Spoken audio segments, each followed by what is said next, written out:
मेरा नाम विजय है। मेरी उम्र 45 साल है। मुझको अपने काम के सिलसिले में हर महीने कानपुर जाना पड़ता था। सुबह की पहली बस से कानपुर जाना था। उस दिन भी मैं बस से दफ्तर के काम से कानपुर ही जा रहा था। बस स्टेशन पहुंचने में मुझे थोड़ी देर हो गई थी। पहली बस होने के चलते भीड़ भी बहुत ज्यादा थी। आज एक और मर्दों की बहुत लंबी लाइन थी, वहीं दूसरी ओर औरतों की लाइन छोटी थी।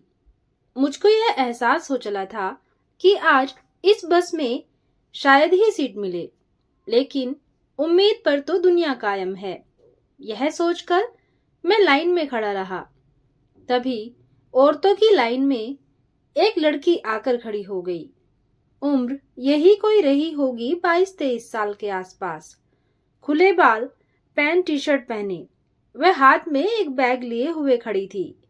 मैंने अपनी लाइन से बाहर आकर उस लड़की से पूछा, मैडम, आप कहाँ जाएंगी?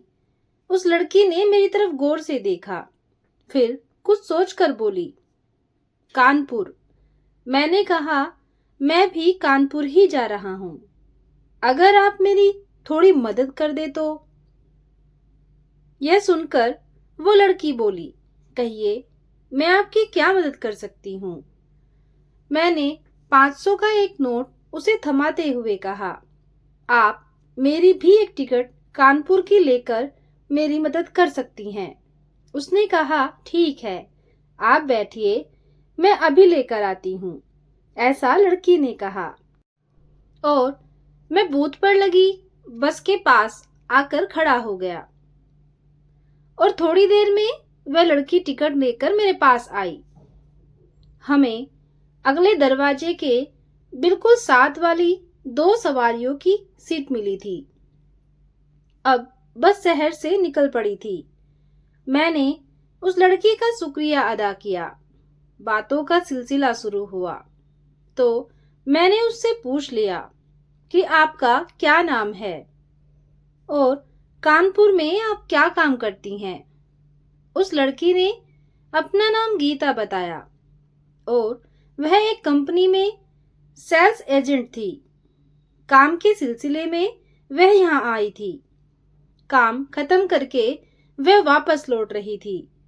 मैंने उसे बताया कि मैं यहाँ लोकल दफ्तर में काम करता हूँ और कंपनी के काम से हर महीने में मेरा कानपुर आना जाना लगा ही रहता है। बस चलती रही तो बातों का सिलसिला भी यूं ही चलता रहा।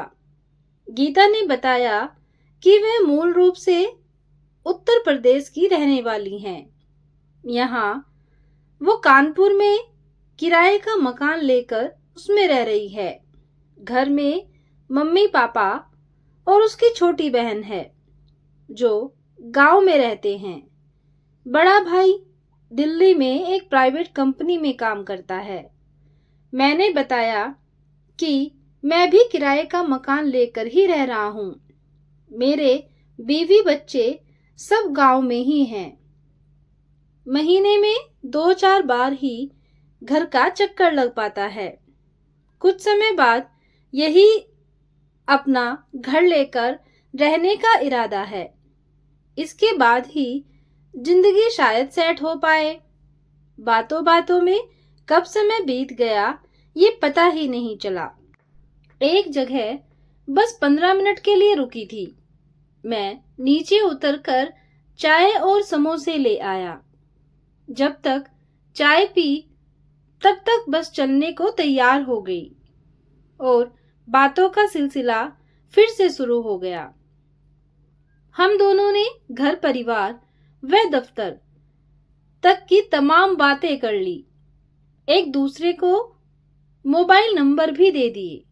हालांकि मेरी उम्र उस लड़की की उम्र से तकरीबन दुगनी रही होगी, फिर भी उसने मुझे अपना दोस्त मान लिया था और वो मुझे घर चलने को कह रही थी।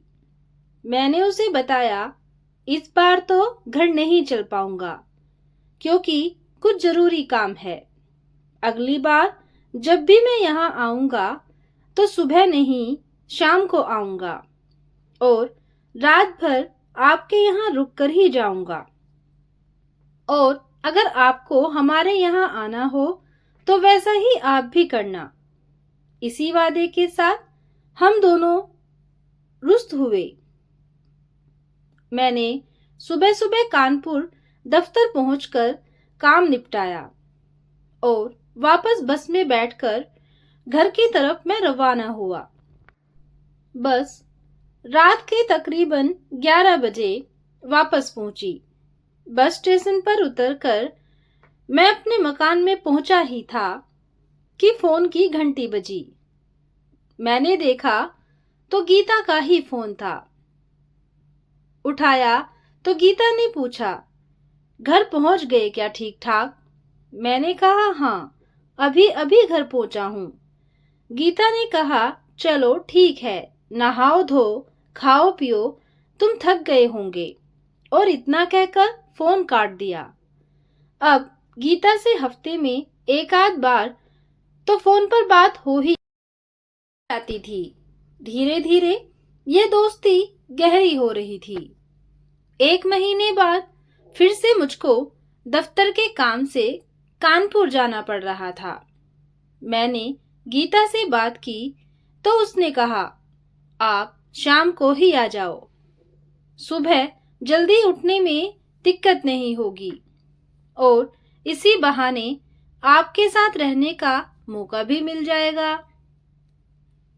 इतना सुनकर मैंने दोपहर की बस पकड़ी तो रात 8 बजे मैं कानपुर पहुंच गया। बस स्टेशन पर गीता स्कूटी लिए खड़ी थी। स्कूटी के पीछे बैठ मैं उसके मकान पर चला गया। बहुत बढ़िया घर था। गीता ने घर में तमाम सुख सुविधाएं जुटा रखी थी। मैं चाय पीने के बाद नहा धोकर फ्रेश हो गया। गीता ने भी समय से पहले खाना वगैरह तैयार कर दिया था और मेरे पास आकर जुल्फे झटकाकर उसने पूछा, आपका मनपसंद ब्रांड कौन सा है? मैं कुछ अचकचा गया और फिर थोड़ी देर में मैं बोला, जो आप पिला दें। गीता ने विदेशी ब्रांड की बोतल ली और पैक बनाने शुरू कर दिए।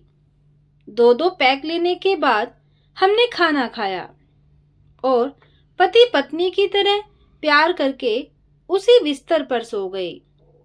मैं सुबह उठा तो खुद को बहुत हल्का महसूस कर रहा था।